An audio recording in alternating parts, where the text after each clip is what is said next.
Help me welcome Jerry to the stage. Got it.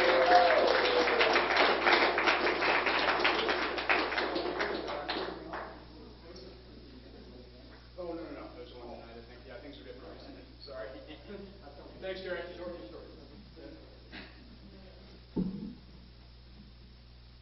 My name's Jerry, alcoholic. Forever grateful for Alcoholics Anonymous and this way of life. And, when I say I'm forever grateful for Alcoholics Anonymous, it's from inside, from where I came from. And what my life is about today is two different worlds, believe me. I'll share a little bit about what it was like. And, well, let's start off with my sobriety date. My sobriety date's October 13th, 1972.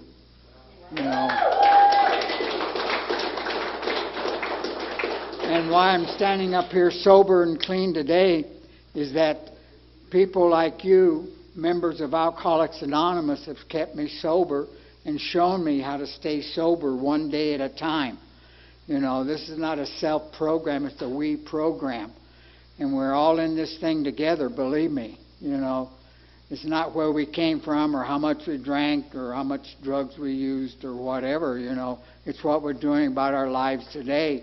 And picking up those tokens, it's one day at a time. Believe me, it is one day at a time. And I try to live one day at a time. And it's a journey beyond description. Like I say, from where I came from and what I'm doing today with my life and my friends, and it's just something else, totally different. And like I say, from where I came from, I started drinking when I was, 14, 15 years old.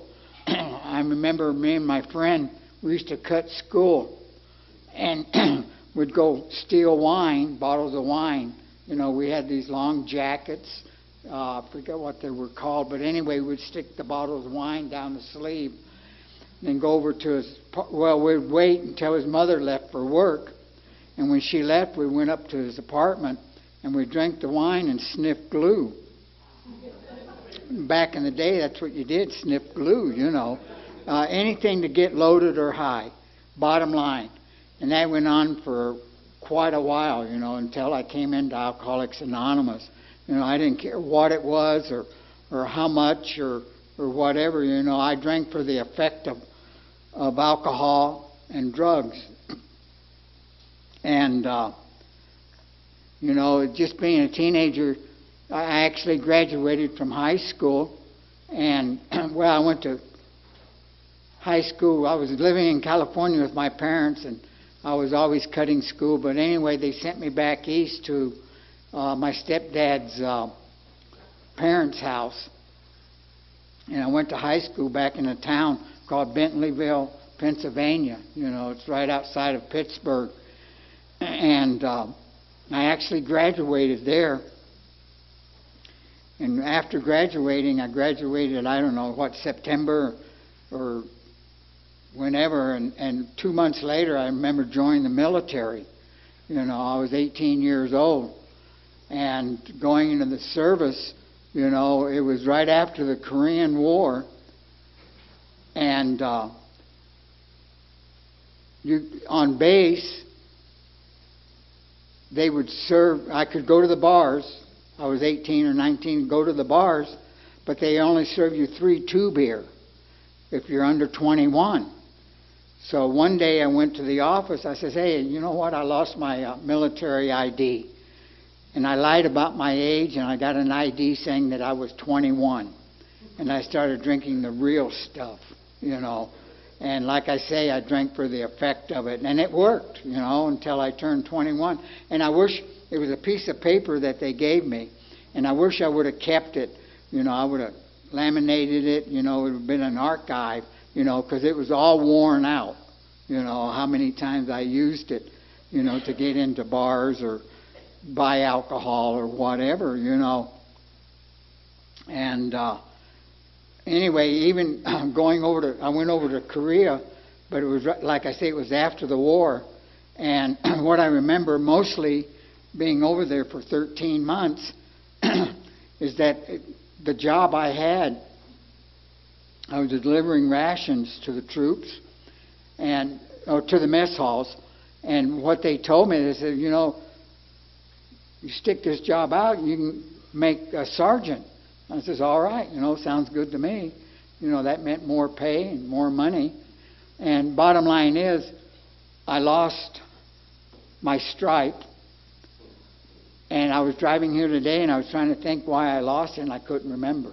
You know, and today I don't. I really don't. You know, I know I was drunk and I was intoxicated. That was for sure. But anyway, the other thing I remember about Korea, we used to go to the mess halls, maybe 200 yards away from the barracks, and beer was 10 cents a bottle, American beer,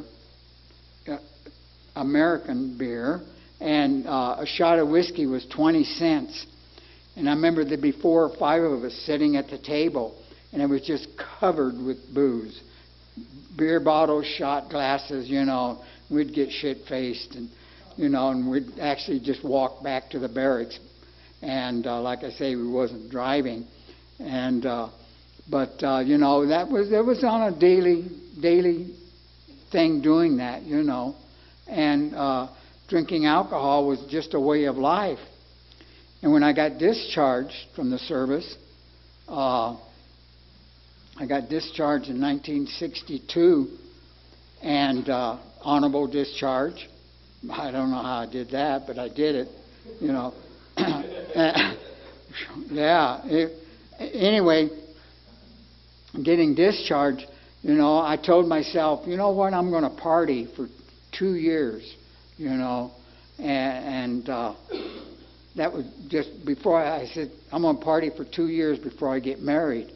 And it was almost on the same date, you know, I was dating this gal, and I got busted for drugs. Back in the day, it was felony. You know, marijuana was a felony back in the 60s. And I wound up with 7 of them, 7 felonies. Not convictions, 2 convictions out of the 7. There's little stories to that, too. But anyway, I was out there, and my wife-to-be bailed me out, you know, and I got busted again, and she bailed me out again. I said, you know what? I'm going to marry this woman, you know. Really, you know, and hey, you know, she's pretty cool. And anyway, we got married, and I don't remember much of the wedding, believe me, you know. I remember rolling a big joint like that, you know. It was unbelievable. Anyway, we wound up with 3 kids. There was 3 kids, and I don't remember being there for them during her pregnancy or birth, you know. When I first saw my daughter, I was in the L.A. County Jail, and I could only touch her hand, you know. My wife brought her up for me to see her, you know, and that's how I saw my daughter, you know, was through a glass in the county jail. And I don't want to forget things like that, you know, because today we have a relationship that's pretty damn good. I was talking to her today, you know, and when we're done talking, this is what I hear. Well, I love you, Sandy. Well, I love you, Dad. And meaning it, you know, meaning it. And that just touches my heart, you know, and that's by being sober, believe me. Because prior to AA, I was never, ever there for the kids, you know, never. You know, when I came in, they were probably around 7, 8, 10 years old, you know, and I was never there. Took them. I was just wanting to get loaded and stay loaded.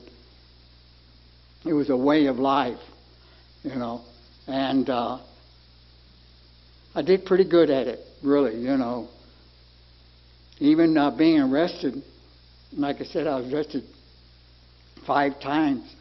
I got arrested one time with 3 felonies, and I was driving to work, or my wife and I were driving to work, or she was driving me to work, and the cops pulled me over, and they searched me and everything else like that. But anyway, apparently I was growing marijuana, I had some stashed in the house they found, and they had me for sales.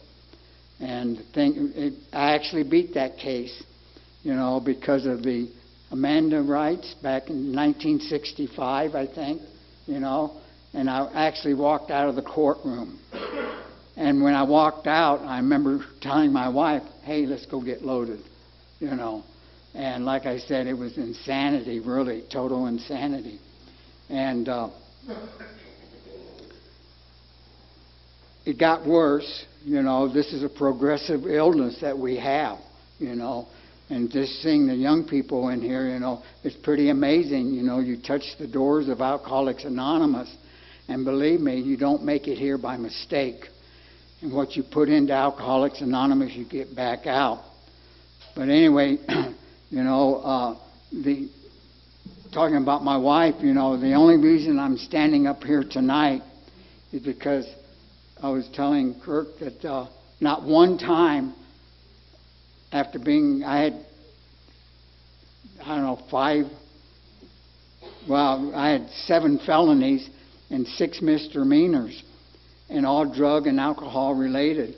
And not one time I said, well, I might have a problem. I remember a judge told me one time, he looked at my record, and he says, you know what? He says, it looks like you might have a drinking problem. I says, how can I have a drink? I looked him right in the eye, and I says, how can I have a drinking problem when I buy a 6-pack on the weekend to mow the lawn? And that's exactly what I told him. And he gave me 90 days for that, And like I say, I was in total denial of this disease. And if you're sitting in here, believe me, the seed is planted. Nobody makes it to these rooms by mistake. We're here for a reason and a purpose. And anyway, I continued on doing whatever I was doing, And I didn't have no DUIs except one.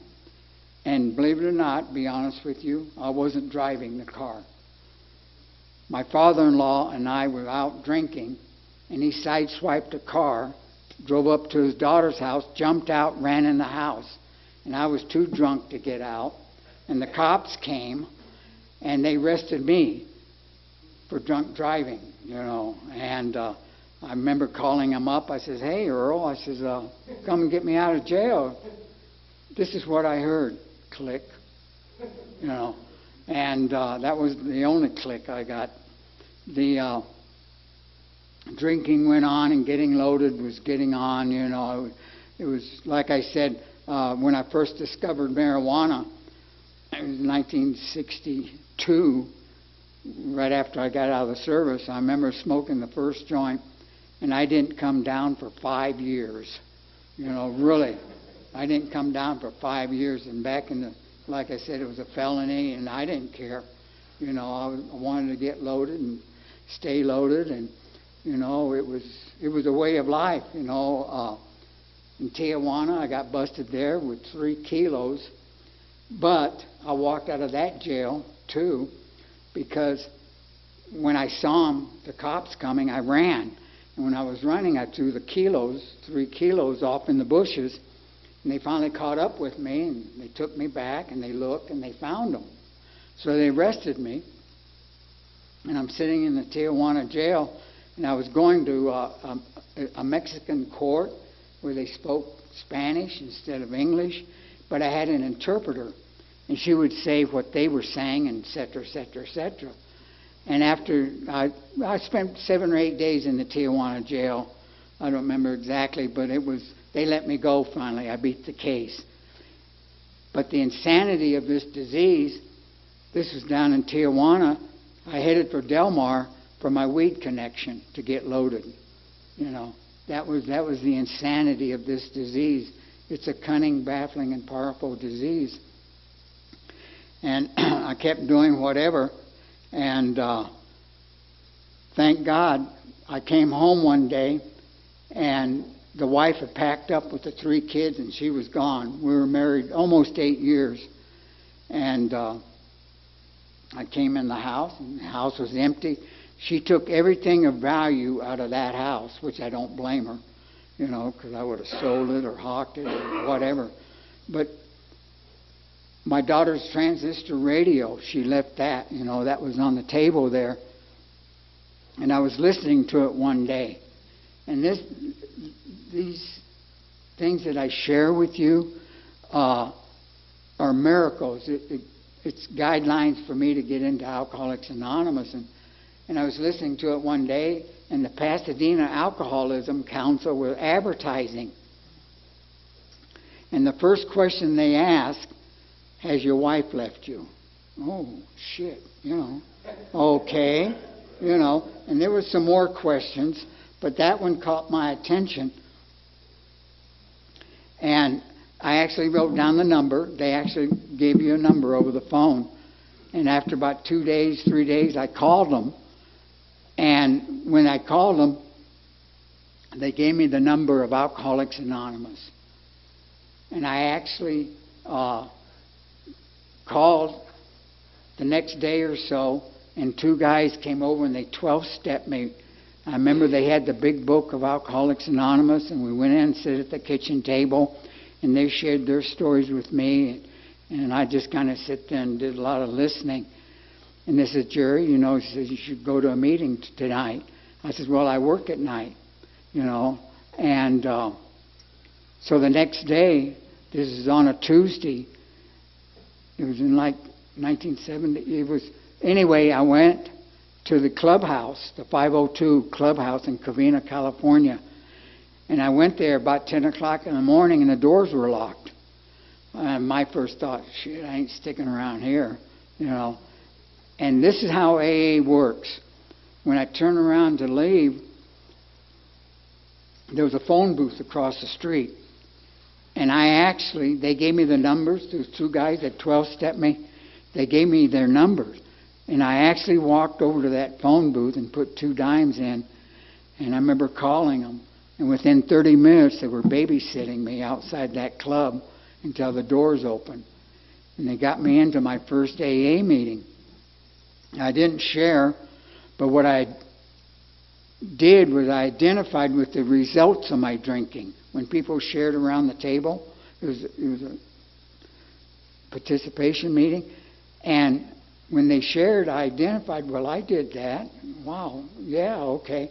And at the end of the meeting, and this saves my life, I raised my hand. I says, my name's Jerry. I'm an alcoholic. And from that day forth, my life changed. Even though I was in and out for 2.5 years, it was never the same. No matter how much I drank or what I did to escape reality or my emotions or my feelings, the seed was planted, and I'm forever grateful for that.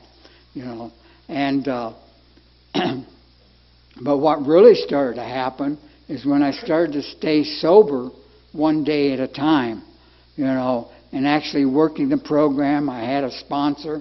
He never fired me or whatever. He was always there for me. And my sponsor, I used to come to meetings, and he'd be a Friday night handshaker, greeter at the door, and he always used to hug me, and I'd kind of push him away because I didn't know how to accept something like that, feelings or emotions. And after a year or two of sobriety, I used to go hug that man and say, I love you, George, because that man gave me something beyond description. Working the 12 steps, working the program. He was always there for me when I picked up the phone. Hey, George, I need help or I need to talk. He says, I'm here, Jerry. I'm here for you.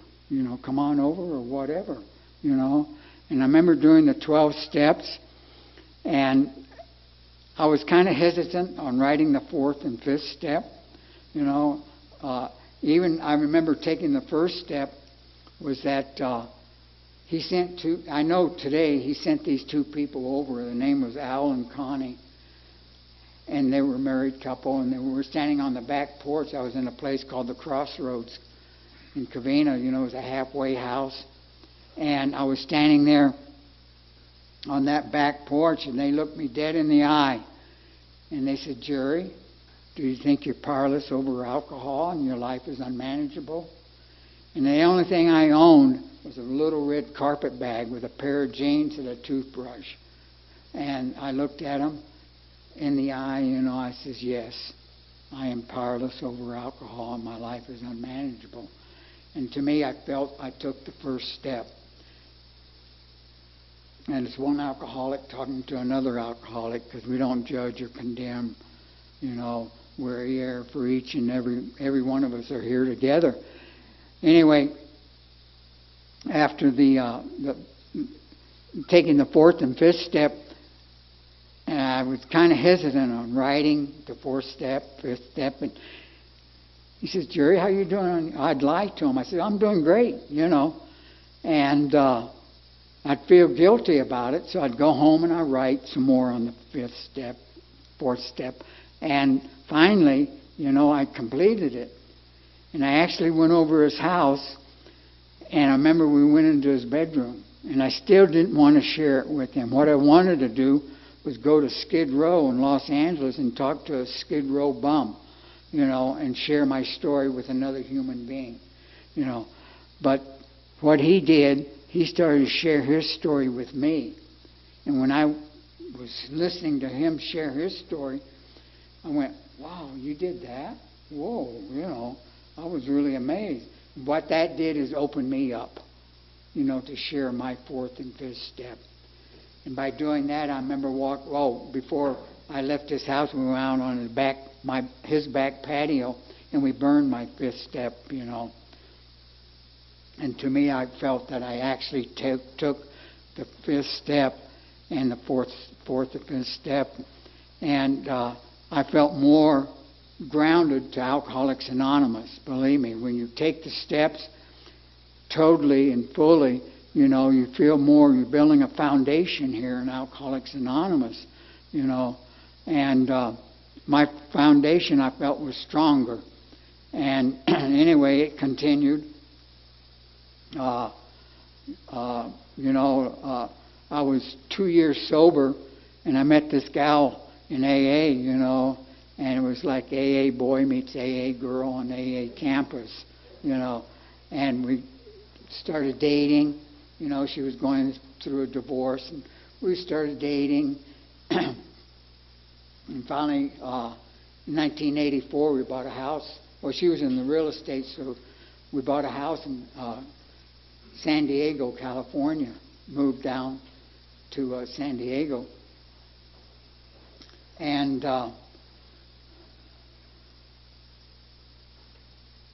like I said, she was in real estate. And it was a good deal, and she knew what she was doing, and I got a good job. Well, the job I got was I was going to say this, is education is the most important thing.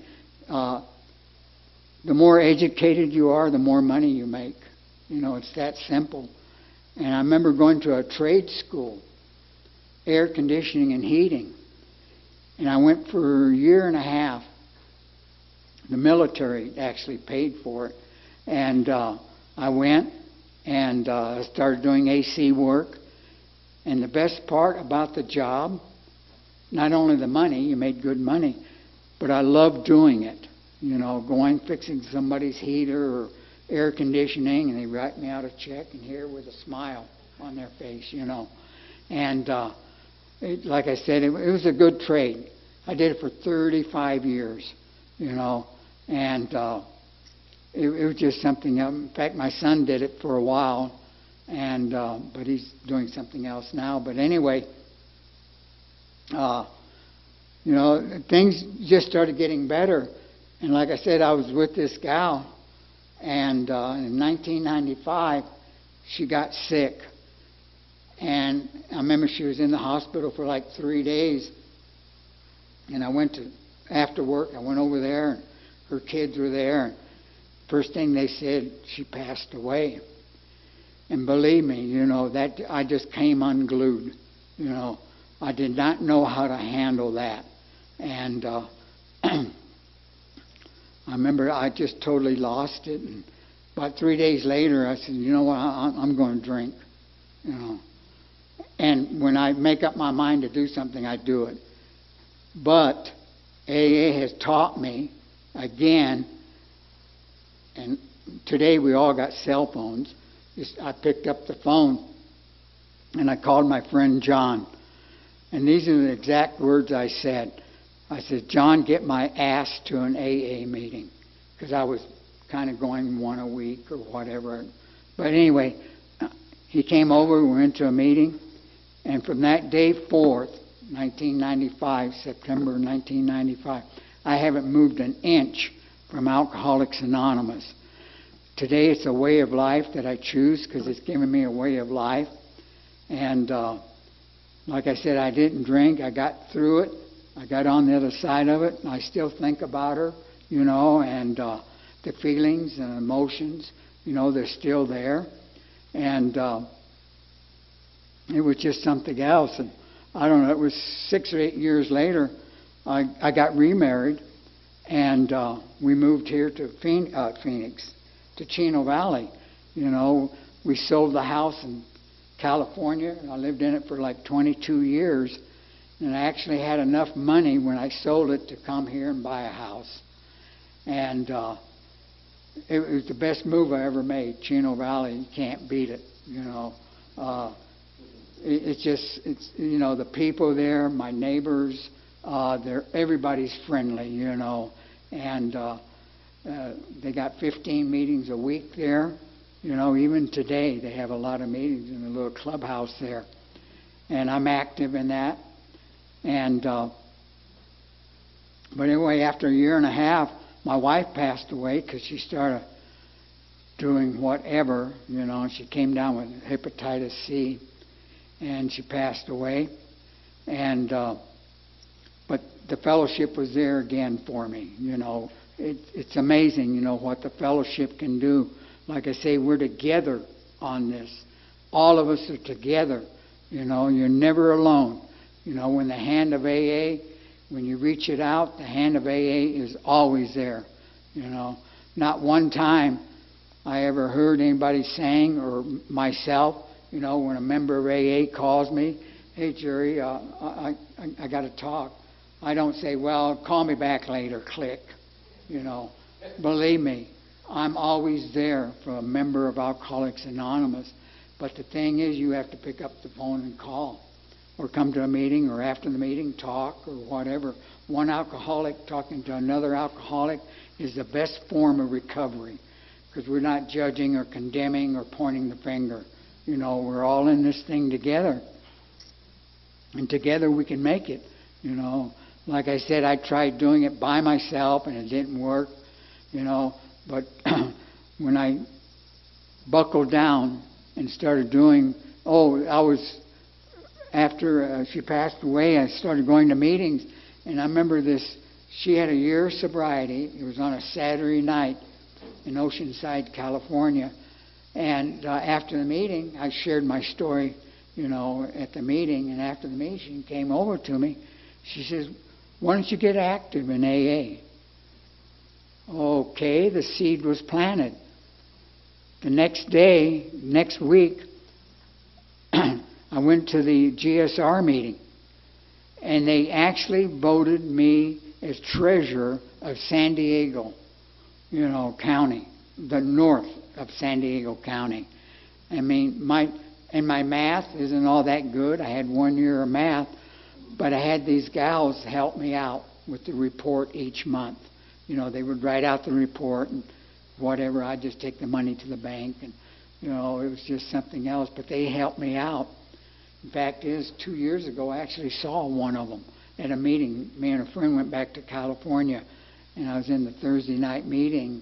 Hey, you remember me? I said, no, not really. He said, well, we used to help you out when you were treasurer. Oh, okay, I do now. And it's just something else, the fellowship. And what happened, I like I say, moved here, retired, and which was the best thing I ever did, retired, and I actually get money, each month from the wherever, it goes into my checking account, and that's a pretty good deal, believe me, because I live off of it, my house is paid for, and, it's just something else, the miracles of Alcoholics Anonymous it's just one after another. You know, each day, I don't take each day for granted. You know, to me, we're all miracles of Alcoholics Anonymous. And the thing is, you know, looking at it, you know, I get to live one day at a time, and I try to live each day to its fullest. You know, I have a couple gals I go hiking with once a week. You know, in fact is, one of the gals came over, and I forget what it's called, but she hooked up my TV to something where I can watch movies for nothing, no advertising, you know, and it was pretty awesome, you know.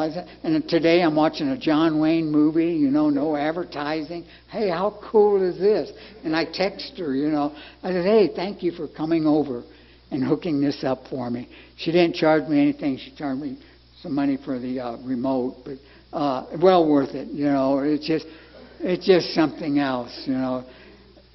And something like that today, really, is I don't take anything for granted in my sobriety. Everything happens for a reason and a purpose. And, you know, just something, I guess, that simple, you know, it's just something else, you know. It's just, you know, simplicity is a key word I find here in Alcoholics Anonymous. We keep it simple, you know. And I always say this, you know, and I still do every now and then, because there are no saints in Alcoholics Anonymous. There's something simple is simplicity. You know, I try to keep it simple. And if I can stay out of my head, I always share this, you know, it's when I get into my head, I get into doo-doo land. You know, believe me, you know, this disease, it's cunning, baffling, and powerful. No matter how long I've been sober, I need AA more today than I did yesterday, because this is a progressive illness that we have. And working the program, being active, like I say, in Chino, I'm not the treasurer, but people hand me money, you know, envelopes after the meeting. They say, here, Jerry, you know, and every Monday I go down to the bank and deposit it. But, you know, it's just something else, you know. It really is, you know. I have the keys to the door. You know, when a secretary don't show up or something, I'm there. You know, it's just keeping the doors open and having a meeting. You know, nowadays there's not as many people, but I always say when there's 2 or 3 gathered together, that's an AA meeting. You know, really, that's, to me, it's one alcoholic talking to another. If there's 2, 3 people in a meeting, we share. You know, and, it's just a way of life that's I choose to live, because I live pretty damn good. You know, physically, you know, like I say, I hike once a week. I got a friend of mine bought me a step counter. I do 10,000 plus steps a day. You know, and I work at that. You know, by doing it on the meter, I count the steps. And I actually do average of 10,000 a day. And I've been doing that 5 years now. And, you know, it's just staying busy, keeping active. Even this Corvus thing, you know, whatever's going on. You know, I stay home quite a bit. But now I get to watch John Wayne movies, you know. That's a plus, you know. Instead of playing poker, I usually play poker on the internet. Fake money, it's not real money. But it's just something else, you know. AA has given me a life beyond description. You know, it's a way of life that's pretty damn good. You know, and each of us in this room has an opportunity to live this way of life. You know, it's what you put into AA is what you get out of AA. You know, it's just, you know, coming to meetings, doing whatever, you know, suiting up and showing up. And if you need to talk to another alcoholic, there's someone there to talk to, believe me. And, you know, like I say, I'm just forever grateful for Alcoholics Anonymous. And each and every person in this room has shown me a way of life that's pretty damn good. You know, I look at AA as a whole. You know, when it started, two guys back in, 40 or 30s or whatever, when Bill and Bob started this, now there's over 2 million plus sober members of AA, plus it's in 177 countries, and it just started off with 2 people. So that tells me it's working. That's just common sense, that this program works when you work it. And for that, I'm just forever, ever grateful. Thank you.